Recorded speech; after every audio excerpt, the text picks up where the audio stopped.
ఓం వసుదేవసుతం దేవం కంసచాణూరమర్ధనం దేవకీ పరమానందం కృష్ణం వందే జగద్గురుం. ఓం శ్రీ రాధాకృష్ణాభ్యాం నమ. కృష్ణం వందే జగద్గురుం, అర్జునం వందే జగదేకవీరం. ఇప్పుడు మనకి త్వరలో గురుడు రేవతి నక్షత్రంలో మారబోతున్నాడు. ఎక్కడి నుంచి? మనకి ఉత్తరాభాద్ర నక్షత్రంలో మీనరాశిలోనే ఉంటూ ఎప్పటి నుంచి అంటే మే 17, 2026 సంవత్సరం నుంచి రేవతి నక్షత్రంలోకి మారబోతున్నాడు.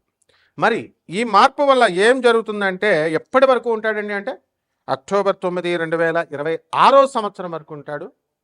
ఒక సిగ్నిఫికెంట్ 29 ఇయర్ కార్మిక్ సైకిల్ని మీకు ఇవ్వబోతున్నాడు అనమాట.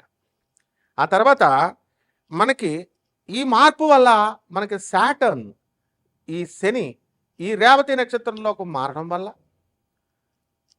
ఫైనాలిటీ వస్తుంది మీకు. అంటే ఏదైనా సరే ముగింపు, ఏ పని చేసినా సగంలో వదిలిపడేస్తూ ఉంటారు మీరు ఆ గ్రహ ప్రభావం మాట. ఇప్పుడు ఫైనాలిటీ వస్తుంది. అలాగే చక్కగా స్పిరిచువల్ ట్రాన్సిషన్, ఎప్పుడు ఏకాంతంలో ఉండి ఆధ్యాత్మిక ఉన్నతిని మీరు పొందుతారు. అలాగే మీరు చక్కగా కార్మిక్ క్లోజర్ అవుతుంది, మీకు క్లీన్స్ అవుతుంది చక్కగా. ప్రతి ఒక్క ఇండివిజువల్ మీద, ప్రతి ఒక్క వ్యక్తి మీద ఒక గొప్ప ఇంపాక్ట్ వస్తుంది. అది ఎలా అంటే profound inner shifts and endings, startings endings అన్నీ కూడా చక్కగా చేయగలుగుతారు.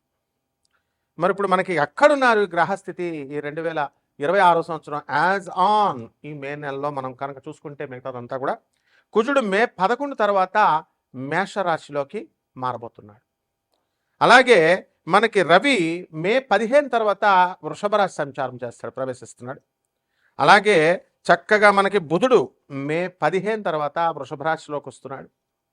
అలాగే శుక్రుడు మరి మే 14వ తేదీన మనకి శుక్రుడు చక్కగా మనకి ఈ యొక్క మిథున రాశిలోకి వస్తున్నాడు. అలాగే బుధుడు మే 29వ తర్వాత రెండవసారి, మే నెలలో 2 సార్లు అతను మిథున రాశిలోకి వస్తున్నాడు.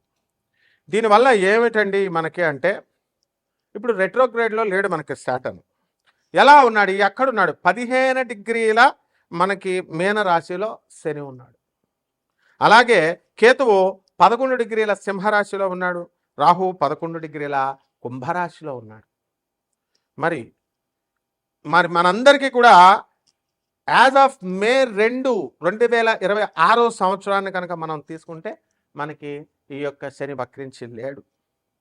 కాబట్టి ఎప్పుడండి ప్రారంభించాడు మీనరాశిలో కంటే 2023 సంవత్సరంలోకి ప్రవేశించి అర్లీ 2026 సంవత్సరం వరకు కూడా అతను అందులోనే ఉంటాడు మీనరాశిలో, డైరెక్ట్ మోషన్లో. ఇప్పుడు కరెంట్ మోషన్ ఏంటంటే ప్రస్తుతానికి డైరెక్ట్ ఫార్వర్డ్లో ఉన్నాడు. తర్వాత నెక్స్ట్ రెట్రోగ్రేడ్ రాబోతున్నాడు సాటర్న్. జూన్ 2026 సంవత్సరం నుంచి స్టార్ట్ అవుతాడు రెట్రోగ్రేడ్. స్టార్ట్ అయ్యి నవంబర్ 2026 సంవత్సరం వరకు కూడా అక్కడే ఉంటాడనమాట, వక్రించి ఉంటాడు. దీనివల్ల ఏమవుతుందంటే మనకి అప్కమింగ్ 2026 సంవత్సరం ఈ యొక్క వక్రించడం వల్ల ఇమోషనల్ హీలింగ్, కార్మిక్ క్లోజర్, ఆ తర్వాత ఎవాల్యుయేటింగ్ బౌండరీస్ ఇన్ మీనరాశిలో, పైసెస్లో ఇవన్నీ కూడా చేయడం జరుగుతుంది. అలాగే మనం మే 2026 సంవత్సరాన్ని కనుక మనం చూసుకున్నట్లయితే ఫీచర్స్ మనం చూసుకున్నప్పుడు హై ఎనర్జీ ప్లానెటరీ యాక్టివిటీ ఉంటుంది. అలాగే మార్స్ ఆరీస్లోకి ఎంటర్ అవుతున్నాడు మేషరాశిలోకి. శుక్రుడేమో చక్కగా జమినీలోకి, మిథున రాశిలోకి. వీటి వల్ల డబల్ మూవ్స్ మళ్ళీ మెర్కురీకి, బుధుడికి, వీటన్నిటి వల్ల ఫాస్టరింగ్ ర్యాపిడ్, చాలా స్పీడ్గా డెసిసివ్ యాక్షన్, మీరంతా కూడా తొందరగా నిర్ణయాలు తీసుకోగలుగుతారు కెరీర్లో, రిలేషన్షిప్స్లో. అలాగే చక్కగా కీ షిఫ్ట్స్ ఉండడం వల్ల మే నెలలో మే 11న కుజుడు మీనరాశిలోకి, మేషరాశిలోకి, శుక్రుడు మే 14 నుంచి మిథున రాశిలోకి, ఆ విధంగా వృషభ రాశిలోకి మే 15 తర్వాత మనకి ఈ యొక్క రవి చేరడం, వీటిలన్నిటి వల్ల కూడా మీకు ఇంపల్సివ్ డెసిషన్స్ తీసుకుంటారు. 2 యాక్సిలరేటింగ్ యాక్టివిటీ, చాలా స్పీడ్గా చేస్తారు మీరు ఎంతవరకు స్లోగా ఉన్నటువంటి వాళ్ళు. అండ్ డ్రైవ్ కూడా బాగుంటుంది. అండ్ రిలేషన్షిప్స్ని, ఆ తర్వాత కమ్యూనికేషన్ని ఎఫెక్ట్ చేస్తాయి. అలాగే ఫోకస్ ఆన్ స్టెబిలిటీ మీద, స్థిరత్వం మీద, రిసోర్సెస్ మీద మీరు ఎక్కువగా స్థిరత్వం వస్తుందన్నమాట. అయితే ఈ యొక్క గ్రహ సంచారాల వల్ల 12 రాశుల్లో కూడా మనము కొంచెం టెక్నికల్గా మనం చూసినప్పుడు మెడికల్గా కూడా మెడికల్ సైన్స్ని అప్లై చేస్తున్నాము. అలాగే మనం ఆర్బిటాల్ వెలాసిటీని మనం తీసుకుంటున్నాము. ఇప్పుడు ఆర్బిటాల్ వెలాసిటీని మనం తీసుకున్నప్పుడు గురుడు ఎక్కడున్నాడండి? First half of this 2026 year అంతా కూడా కర్కాటక రాశిలో ఉండి చాలా చక్కగా మంచి లక్ని మీకు లక్ని గ్రోత్ని ఇన్ఫ్లుయెన్స్ చేస్తాడు ఆ తర్వాత కంటే కూడా. అలాగే శని నెప్ట్యూన్స్ మనం తీసుకున్నప్పుడు ఈ పొజిషన్స్ అన్నీ కూడా చక్కగా స్ట్రక్చర్డ్ యాక్షన్ ఉంటుంది అండ్ మెయింటైనింగ్ డిసిప్లిన్ ఉంటుంది. ఇవన్నీ కూడా వస్తాయన్నమాట. దీనివల్ల మనకి అంతేకాకుండా మనకి అనారోగ్యాలు ఉంటాయి. మానవుడు అన్న తర్వాత రోగాలు అనేటటువంటి కామన్ అండి. సో కొన్ని రాశుల వారికి ప్రత్యేకించి ఇది కోటాను కోట్ల మందికి కామన్ ప్లాట్ఫామ్ మీద మనం చెబుతున్నాం కాబట్టి అందరికీ అలాగే జరగాలని లేదు. బట్ ఇన్ జనరల్ జరుగుతుంది. మీరు వ్యక్తిగతంగా తెలుసుకోవాలనుకుంటే వ్యక్తిగత జాతకంలో చూస్తే మనకి ఏ రోగాలు వస్తాయి ఎలా వస్తాయి అనేది తెలుస్తుంది. ఇన్ జనరల్ ఈ కాంబినేషన్స్ వల్ల హ్యూమన్ పాపిలోమా వైరస్ వస్తుంది, హెచ్పివి అనడానికి కొంతమందికి. అలాగే ఇది చాలా హైలీ కాంటాజియస్ అనమాట. తర్వాత ఇది కామన్గా ఇది సెక్షువల్లీ ట్రాన్స్మిటెడ్ డిజీజ్ అనమాట. హెచ్ఐవి, గనేరియా, సిఫిలిస్ ఇలాంటి వ్యాధుల్లాగా, మరి ఎయిడ్స్ అట్లాగా. సో ఇటువంటి వెనీరియల్ డిజీజెస్ అంటాం వీటిని. సో ఇటువంటి ఇన్ఫెక్షన్ అనేటటువంటిది ఇట్ ఎఫెక్ట్స్ అనమాట స్కిన్ని, ఆ తర్వాత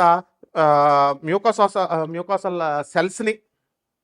నెక్స్ట్ దగ్గరగా విత్ నియర్లీ అన్నీ కూడా సెక్సువల్లీ యాక్టివ్ పీపుల్ ఎవరైతే ఉంటారో అటువంటి వాళ్ళకి కాంట్రాక్టింగ్ ఇట్ అట్ సమ్ పాయింట్లో తగలడానికి అవకాశాలు ఉంటాయి. కాబట్టి ఈ విషయాల్లో మాత్రం చాలా స్ట్రిక్ట్గా జాగ్రత్తగా ఉండండి. అండ్ చాలా ఇన్ఫెక్షన్స్, ఇక మిగతా కొన్ని రకాల ఇన్ఫెక్షన్స్ వస్తాయి. ఈ ఇన్ఫెక్షన్ కాకుండా వీటికి అన్నీ కూడా సిమ్టమ్స్ ఉండవు ఇవన్నీ కూడా. సో వాటిలంతటికి అవే రిజాల్వింగ్ ఆన్ దర్ ఓన్, వాటిలంతటికి అవే సాల్వ్ అయిపోతాయి. బట్ హైలీ రిస్క్ టైప్స్ మనకి ఉంటాయన్నమాట. సో ఇవన్నీ కూడా జెనిటల్గా మనకి వాట్స్ అని, క్యాన్సర్స్ అని ఇలాంటివన్నీ కూడా రావడానికి అవకాశం ఉంటుంది. పర్టికులర్గా of the cervix and anus and throat, వీటిల్లో ఎఫెక్ట్ అవ్వడానికి అవకాశాలు ఎక్కువగా ఉంటాయి. అలాగే దీనికి ప్రివెన్షన్ ఒకటే మార్గం అండి. Prevention is the only key అనమాట. అండ్ ప్రైమర్లీ త్రూ వ్యాక్సినేషన్ తీసుకోవాలి అండ్ రెగ్యులర్ స్క్రీనింగ్స్ చేసుకుంటూ ఉండాలి. కాబట్టి ఈ మోస్ట్ ఇన్ఫెక్షన్స్ అని ఇవన్నీ కూడా నేను మొట్టమొదటిగా చెప్పినటువంటి అన్నీ కూడా అసిమ్టోమాటిక్గా వస్తాయి. ఎందువల్ల కేతు సింహరాశిలో, రాహు కుంభరాశిలో ఉన్నప్పుడు సిమ్టమ్స్ అసలు కనబడినప్పుడు. And it will be cleaned by the immune system with in 2 yearsలో క్లియర్ అయిపోవడానికి అవకాశాలు ఉంటాయి. కరెక్ట్గా అప్పటికే ఈ మేన రాశికి నుంచి 2.5 సంవత్సరాలు మేష రాశిలోకి వచ్చి అక్కడ ఇంకొక 2 నెలలు మార్చి 2027 వరకు మేన రాశిలో ఉండడం జరుగుతుంది శని. అలాగే PCOS ఆడవాళ్ళకి, మరి ఇటువంటి వాళ్ళకి అందరికి కూడా కొంతమందికి కొన్ని రాశుల వారికి ఈ కాంబినేషన్ వల్ల పాలిసిస్టిక్ ఓవరీ సిండ్రోమ్ అంటాం దాన్ని, PCOSని. మరి ఇది కామన్లీ హార్మోనల్ ఇది అండ్ మెటబాలిక్ డిజార్డర్ ఇది. సో ఇవన్నీ కూడా people who are with ovaries, ఈ ఓవరీస్ని ఎఫెక్ట్ చేస్తాయి ఇవి డ్యూరింగ్ దేర్ రిప్రొడక్టివ్ టైమ్ అనమాట, periods years. And irregular periods రావడము, నెక్స్ట్ ఎక్సెస్ ఆండ్రోజన్ లెవెల్స్ ఇవన్నీ కూడా ఉండడం, మేల్ హార్మోన్స్ ఇవన్నీ. అండ్ అలాగే స్మాల్ ఫ్లూయిడ్ ఫిల్డ్ సిస్ట్స్ ఉంటాయి, అదే ఫాలికల్స్ అంటాం, ఆన్ దిస్ ఓవరీస్ మీద ఏర్పడడానికి అవకాశాలు ఉంటాయి. అండ్ హార్మోనల్ ఇంబ్యాలెన్స్ మనం ఎక్కువ చూస్తాం. హై లెవెల్స్ ఆఫ్ ఆండ్రోజన్స్ చూస్తాము, లైక్ టెస్టోస్టిరోన్. ఇవన్నీ కూడా డిజర్వ్ చేస్తాయి మెన్స్ట్రల్ సైకిల్ని. సో ఇట్స్ లీడ్స్ టు ఇర్రెగ్యులర్గా పీరియడ్స్ మీకు రావడానికి లేదా మిస్డ్ పీరియడ్స్ రావడానికి అవకాశాలు ఉంటాయి. సో ఇక్కడ మనం జూపిటర్ యొక్క కాంబినేషన్ తీసుకున్నప్పుడు, వెలాసిటీని మనం తీసుకున్నప్పుడు, మనము దాని ఆర్బిట్లో కానీ అలాగే దాని యొక్క అట్మాస్ఫియర్లో కానీ మనం తీసుకున్నప్పుడు మనం దాన్ని మెజర్ చేస్తాం. ఎలాగంటే Doppler spectroscopy, next radio science tracking and cloud tracking టెక్నిక్స్తో చేసి ground based instruments like Fourier transform spectrometers వాడతాము. ఎగ్జాంపుల్ జోవియల్ అనేది. అలాగే ఎస్ప్రెసో స్పెక్ట్రోగ్రాఫ్ మెజర్, దీని నుంచి డాప్లర్ షిఫ్ట్స్ నాసా ఉపయోగిస్తుంది, నాసా జూనో మిషన్ అంటాం. దీనివల్ల deep space network antennas to track radio signals అనమాట. సో దీని నుంచి మనం ఆర్బిటాల్ వెలాసిటీ ఆఫ్ జూపిటర్ మనం తీసుకున్నప్పుడు as on this day 13.06 km/s ఉంది. And determined by tracking its orbit and the sun, around the sun. So ఈ విధంగా ఇదంతా కూడా జ్యోతిష్యం అంటే ఏదో 4 ఇంట్లో రాహు, 3 ఇంట్లో శని, నాకు బాగుంటుందండి, మా ఆయన మేము కొట్టుకుంటున్నామండి, ఇలా చేసేసారు ఆస్ట్రాలజీని. మళ్ళీ అట్లా కాదమ్మా, చాలా సైంటిఫిక్ ఇది. నేను చక్కగా ఈ యొక్క సైంటిఫిక్గా బాగా చదువుకున్నటువంటి వాళ్ళకే కాకుండా చదువులేనటువంటి వాళ్ళు కూడా నన్ను సంప్రదించవచ్చు మీరు చక్కగా. కాకపోతే మీరు అండర్స్టాండ్, జెన్యూనిటీకి దగ్గరగా ఉంటుంది. మనం ప్రిసైజ్గా నాసాస్ లైవ్ రిపోర్ట్స్ని బట్టి నేను చూసి చెప్పడం జరుగుతుంది. కాబట్టి మనము మీరంతా కూడా నా ప్రెడిక్షన్స్ అన్నీ కూడా అక్యురేట్గా ఉంటాయి, ఆ తర్వాత ప్రిసైజ్గా ఉంటాయి. సో దానివల్ల మీరు చూసుకోండి. ఇప్పుడున్నటువంటి ఈ గ్రహస్థితి 12 రాశుల మీద ఒక్కొక్కరి వారీగా ఏ విధంగా ఎఫెక్ట్ చేస్తుందో చూద్దాం. మీనరాశి వారికి అందరికీ కూడా మంచి రోజులు వచ్చేస్తున్నాయండి. దగ్గరలో ఉన్నారు మీరు బెల్ కొట్టడానికి. అక్కడ బెల్ అంటే పైకి వెళ్ళిపోవడానికి కాదు నాయన, ఏజ్ అయిపోయిన వాళ్ళు, still they will live. Okay, first అసలే శని రేవతి నక్షత్రంలోకి వచ్చాడు. 80 సంవత్సరాల ముసలాయన కూడా మంచి హ్యాబిట్స్ మంచి కనుక నేర్చుకుంటే గురుడు 5వ ఇంట్లోకి వస్తున్నాడు. ఆయుర్దాయం పెరగడానికి అవకాశాలు ఉంటాయి. లారీ వచ్చి కారు వచ్చి గుద్దేసినా సరే మళ్ళీ బట్ట కట్టేస్తాడు అనమాట. That is the power of the Jupiter. కాబట్టి ఈ యొక్క జూపిటర్ అసలే మనకి శని 15 డిగ్రీల మీనరాశిలో ఉన్నాడు, కేతు 11 డిగ్రీల సింహరాశిలో, రాహు 11 డిగ్రీల ఈ యొక్క కుంభరాశిలో ఉన్నాడు. మరి ఈ విధమైనటువంటి శని నెప్ట్యూన్ ఇద్దరు కూడా కలిశారు. కాబట్టి ఈ యొక్క కాంబినేషన్ వల్ల గురుడు మనకి 4వ ఇంట్లో ఉండడము, దాంతో శుక్రుడు మే 11 తర్వాత మనకి మిథున రాశిలోకి, బుధుడు మరి మే 29 దాటిన తర్వాత మిథున రాశిలో అర్ధాష్టమంగా ఉండడం ద్వారా మీకు ఇల్లు లేనటువంటి వాడికి ఇల్లు కొంటాడు, పెళ్ళాలు లేనటువంటి వాడికి పెళ్ళాలు వచ్చేస్తారు, వివాహాలు అయిపోతాయి. Believe me. అసలు ఏంటండి మాకు పెళ్ళి అవ్వట్లేదండి, జాబ్ లేదండి పెళ్ళి ఇవ్వట్లేదండి అనుకునేటటువంటి వాళ్ళందరికీ కూడా పెళ్ళిళ్ళు అయిపోతాయి. మనం అందరం కూడా పెళ్లి ఫంక్షన్స్కి రెడీగా ఉండండి, చిన్నపిల్లలంతా. అదేవిధంగా ఈ యొక్క రాశి వారికి జన్మంలో ఉన్నటువంటి శని గ్రహ ప్రభావం వలన బద్ధకం, రేపు చేద్దాం తర్వాత చేద్దాం పని అనేటటువంటి ధోరణిలో ఉంటారు. ఇప్పుడు just wait for some time, 2 June 2026 మీ స్టార్ మారిపోతుంది. విదేశాలకు వెళ్ళాలనుకునేటటువంటి వాళ్ళు విదేశాలకు వెళ్ళిపోతారు. అందరు చిన్నపిల్లలు ఖాళీగా మేము పిల్లలందరూ మిమ్మల్ని ఏడిపిస్తున్నారు అనేటటువంటి వాళ్ళందరూ స్కూళ్ళల్లో వేసేస్తారు, మీరు హాస్టల్స్లో వేసేస్తారు, బేబీ కేర్ సెంటర్లో వేసేస్తారు. పిల్లలు ఏడిపిస్తారా? ఆ విధమైనటువంటి బెనిఫిట్ మీ అందరికీ కూడా మీనరాశి వారికి వస్తుంది. అలాగే ధనస్థానంలో కుజుడు స్వక్షేత్ర గతుడవుతున్నాడు. ఏమనుకుంటున్నారు అసలు మీరు? మీ ఆదాయాలు పెరిగిపోతాయి, సంపాదన పెరిగిపోతుంది. రవి బుధులు తృతీయ స్థితిగతులు అవుతున్నారు వృషభ రాశిలోకి మే 15 దాటిన తర్వాత. ప్రభుత్వాల నుంచి మీకు ఉపయోగాలు, మీ తండ్రి మీకు ఆస్తులు రాసి ఇచ్చేస్తాడు, వాటాలు వేసేస్తాడు. ఏమన్నా మా నాన్నగారు ఇవ్వట్లేదండి, ఎలా ఇవ్వుతారు రా నాయన, మార్చేశారు. అసలు ఒక్క బుద్ధి లేదా? మీ నాన్న చచ్చిపోయేటప్పుడు ఇస్తారు, అయితే బతుకున్నప్పుడు ప్రాపర్టీస్ పెద్దోడికి ఎక్కువ ఇచ్చేస్తున్నారు, చిన్నోడికి ఎక్కువ ఇచ్చేస్తున్నారు, మధ్యోడికి ఎక్కువ ఇచ్చేస్తున్నారని ముందే మొదలు పెట్టారు. బట్ నువ్వు అలా చేస్తావా నీ పిల్లలకి?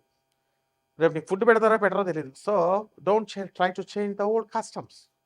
ఈ విధంగా కొన్ని అట్లీస్ట్ మోడర్నిటీ ఉండాలి. But this is not modernity. మీ నాన్న పేరు మీద ఉన్నటువంటి ఆస్తంతా నీకు రాసేసి ఇలా అడుక్కోవాలన్నమాట. అరే 100 రూపాయలు ఇవ్వరా అని నువ్వు బిల్డప్ ఇస్తూ ఆలోచిస్తూ ఇస్తావు. Is this the way? మీ నాన్న చిన్నప్పుడు మిమ్మల్ని అలా పెంచాడా? మీ చేతిలో డబ్బులు ఎంత ఉంటే అంత పాపం ఇచ్చేవాడు కదా, మరి నువ్వు ఇవ్వాలి. సో ఈ రకంగా ఎల్నెట్స్ని కాబట్టి రకరకాల అపనిందలు అయిపోవడానికి అవకాశాలు ఉన్నాయి. స్త్రీల వలన మీకు అందరికీ కూడా ప్రాబ్లమ్స్ రావడానికి అవకాశం ఉన్నాయి. ప్రభుత్వం నుంచి కలిసి వస్తుంది, but at the same time some టెక్నికల్గా కొన్ని ప్రాబ్లమ్స్ రావడానికి ప్రభుత్వం నుంచి పాలసీ మేకింగ్లో రావడానికి అవకాశాలు ఉంటాయి. కాబట్టి పరిహారాలు చేసుకోండి, శని జపం చేయండి, శని స్తోత్రాలు చదవండి, శనికి కిలోంపావు నల్ల అనుపులు నల్లని వస్త్రాన్ని పేద బ్రాహ్మణులకి శనివారం నాడు ఉదయం 8 గంటలకి దానం చేసుకోండి. దశ మహావిద్యాల్లో ఒకటైనటువంటి మహాకాళి అమ్మవారి యొక్క హోమాన్ని మీ ఇళ్లలో చేసుకోండి, మంత్రజపాన్ని చేయండి. ఈ విధంగా చేయడం ద్వారా బ్రహ్మాండంగా ఉంటుంది. శుభమస్తు.